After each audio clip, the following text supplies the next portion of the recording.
Bismillahirrahmanirrahim. Assalamualaikum warahmatullahi wabarakatuh. Anak-anak sekalian, kelas 8, selamat bertemu lagi dengan Bu Siti. Semoga anak-anak semua dalam keadaan sehat dan berwaspada. Anak-anak sekalian, marilah kita syukuri kesehatan yang diberikan oleh Allah dengan kita mengikuti pembelajaran secara baik, secara aktif. Semoga dengan ketekunan anak-anak, Allah akan membukakan jalan yang mudah bagi anak-anakku sekalian. Anak-anakku, untuk mengawali pelajaran kita pada kesempatan ini, marilah kita awali bersama dengan kita melafalkan basmalah. Bismillahirrahmanirrahim. Terima kasih. Semoga dengan lafal basmalah tadi betul-betul Allah meridhai niat kita, meridhai usaha kita, meridhai apa yang kita lakukan, sehingga dengan ridha Allah semuanya akan membawa berkah bagi kita semua. Anak-anak diberi kemudahan, kelancaran, dan juga kefahaman. Anak-anakku, semoga kesempatan ini anak-anakku semua sudah siap dengan alat tulis, sehingga dengan pembahasan yang Ibu berikan nanti akan melengkapi anak-anak yang kemarin kalian sudah saya beri tugas untuk mempelajari, membaca, mendalami, mencermati, mulai dari bagan, kemudian renungan, cerita Islami, sampai materi. Dan kalau masih ada waktu, saya minta anak-anak kemarin untuk mempelajari juga soal-soal latihannya. Marilah betul-betul kita siapkan diri kita.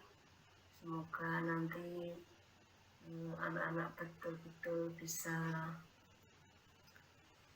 memahami apa yang Ibu sampaikan. Dan untuk presensi, silakan kalian mengisi setelah kalian mengikuti pembelajaran kita. Dan saya berharap anak-anak sudah standby untuk mengikuti dari awal. Terima kasih sebelumnya. Pada kesempatan ini kita akan membahas tentang sholat sunnah, yaitu sholat sunnah berjamaah dan sholat sunnah munfarid. Ini materi kita yang keempat atau KD 3.9. Tujuan kita mempelajari materi ini di pertemuan yang pertama ini, pertama, diharapkan anak-anak dapat menyebutkan arti tentang sholat sunnah, arti sholat sunnah berjamaah, dan juga arti sholat sunnah munfarid. Yang kedua, diharapkan anak-anak dapat menunjukkan sholat sunnah yang termasuk sholat yang harus dikerjakan secara berjamaah. Artinya kalau tidak berjamaah dalam keadaan memenuhi syarat apapun itu tidak sah. Yang ketiga, anak-anak diharapkan dapat menunjukkan sholat sunat yang sebaiknya atau yang utama dilaksanakan sendiri. Munfarid itu artinya anak-anak melaksanakan sendiri. Yang keempat, diharapkan anak-anak dapat menunjukkan, menyebutkan sholat sunat yang bisa dilaksanakan secara sendiri atau bisa juga dilaksanakan secara berjamaah. Yang kelima, setelah anak-anak mempelajari apa itu tentang sholat sunnah, sholat berjamaah, dan sholat munfarid, diharapkan anak-anak dapat memahami, menjelaskan kembali hikmah melaksanakan sholat sunnah.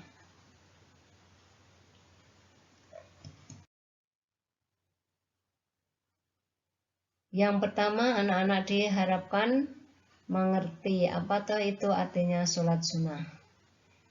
Sholat sunnah itu artinya sholat yang dianjurkan untuk mengerjakan. Maksudnya sholat itu apabila kita mengerjakan akan mendapatkan pahala, dan apabila tidak mengerjakan maka kita tidak berdosa. Jadi hukumnya sunnah, sholat sunnah, sholat yang hukumnya sunnah. Artinya sholat itu apabila kita mau mengerjakan insya Allah mendapat pahala, kalau tidak mengerjakan tidak berdosa. Tapi kalau menurut Bu Siti, ya kalau tidak mengerjakan sebenarnya kita rugi. Kenapa dikatakan rugi? Karena orang lain bisa melaksanakan, kita keadaannya sama, orang bisa melaksanakan, mereka dapat pahala, sementara kita tidak dapat apa-apa. Itu sebenarnya sangat rugi. Jadi orang yang melaksanakan sholat sunnah akan mendapatkan pahala dan keutamaan dari Allah Subhanahu wa Ta'ala. Jika tidak, ya tidak mendapatkan pahala, tetapi mungkin juga tidak mendapatkan keutamaan. Yang seperti yang orang lain melaksanakan, orang yang tekun melaksanakan, insya Allah mendapatkan banyak keutamaan, tetapi dengan kita tidak melaksanakan, ya tentu tidak akan mendapatkan. Itu dikatakan rugi. Jadi kalau kita memang bisa melaksanakan, punya waktu, ya kita laksanakan. Syukur jangan hanya karena punya waktu, tapi memang kita memberikan waktu. Jadi diusahakan, disempatkan sholat-sholat sunat itu untuk kita kerjakan. Sholat sunnah itu sebenarnya banyak macamnya. Ada sholat sunnah yang harus dilaksanakan berjamaah. Apa artinya sholat sunnah berjamaah? Artinya sholat sunat yang harus dikerjakan secara berjamaah. Artinya kalau tidak berjamaah ya tidak sah. Apa itu yang termasuk sholat sunnah berjamaah? Pertama, sholat istisqa. Apa sholat istisqa? Sholat istisqa itu sholat yang kita lakukan dengan niat untuk memohon hujan. Nah, ini biasanya umat Islam mengamalkan sholat ini karena kemarau panjang, yang dari kemarau panjang itu menimbulkan akibat keadaan alam yang sudah mengalami kerusakan. Misalnya banyak pepohonan yang sudah mulai kering, kemudian tanah-tanah sudah mulai berdebu atau berbungkah-bungkah seperti kalau di Gunung Kidul. Nah, seperti itu silahkan umat Islam itu melaksanakan. Tapi kalau dalam keadaan biasa, misalnya kemarau, belum musimnya hujan, sudah kita pengen minta hujan, ya sebaiknya jangan seperti itu. Jadi memang kondisinya sudah sangat memprihatinkan, sudah banyak sumber mata air yang sudah tidak mengeluarkan airnya, banyak pepohonan yang sudah kering, hewan yang sudah mungkin semakin kurus karena banyak rerumputan yang tidak bisa dimakan. Kemudian sholat khusuf, sholat kusuf. Sholat kusuf itu sholat gerhana matahari. Kemudian ada juga gerhana bulan, namanya sholat khusuf. Jadi sholat kusuf itu gerhana matahari, namanya kusufis samsi. Kalau sholat gerhana bulan namanya khusufil qomari. Kemudian sholat idul fitri, sholat idul adha. Kelima macam sholat ini, ya, jadi kelima macam sholat itu harus dilaksanakan berjamaah. Ini berkaitan dengan rangkaian karena masing-masing sholat ini ada hubungannya dengan khutbah. Jadi nggak mungkin orang sholat sendiri, khutbah sendiri, didengarkan sendiri. Jadi sholat berjamaah ya minimal 2 orang. Jadi ada yang menjadi imam, ada yang menjadi makmum. Kalau ada khutbah, ada yang memberikan khutbah, ada yang mendengarkan, ya itu seperti itu. Jadi sholat istisqa itu setelah sholat itu dilaksanakan khutbah. Sholat gerhana matahari, gerhana bulan juga. Jadi setelah sholat itu diadakan khutbah.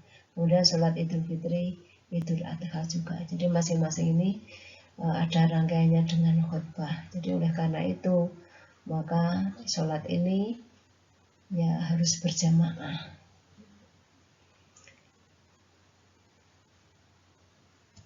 Berikutnya, sholat sunnah munfarid, artinya sholat sunat yang utamanya dilaksanakan sendiri, jadi tidak berjamaah.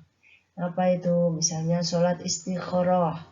Sholat istikharah itu sholat yang kita lakukan dengan niat untuk memohon petunjuk kepada Allah dari 2 atau lebih permasalahan yang kita hadapi. Jadi kalau anak-anak menghadapi masalah yang sangat berat, antara ingin melanjutkan atau tidak, akan dilakukan atau tidak, silahkan untuk mencari petunjuk Allah dengan cara sholat istikharah, sholat 2 rakaat yang tujuannya untuk memohon petunjuk kepada Allah agar dipilihkan dari 2 permasalahan yang sedang kita hadapi.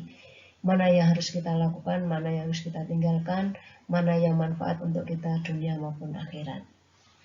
Kemudian sholat tahiyatul masjid. Tahiyatul masjid, masjid itu tempat sholat, masjid juga. Masjid tempat sholat, tahiyat itu hormat. Sholat tahiyatul masjid itu sholat untuk menghormat masjid. Jadi masjid itu kan tempat bersujud menghadap kepada Allah. Masjid itu rumah Allah. Jadi kalau kita mau masuk rumah Allah ya kita bersalam. Caranya salam di rumah Allah itu begitu masuk di masjid kita langsung melakukan sholat 2 rakaat. Sholat sebelum duduk, sebelum melakukan apa-apa, nah sebaiknya kita melakukan sholat tahiyatul masjid sebagai penghormatan kita kepada rumah Allah.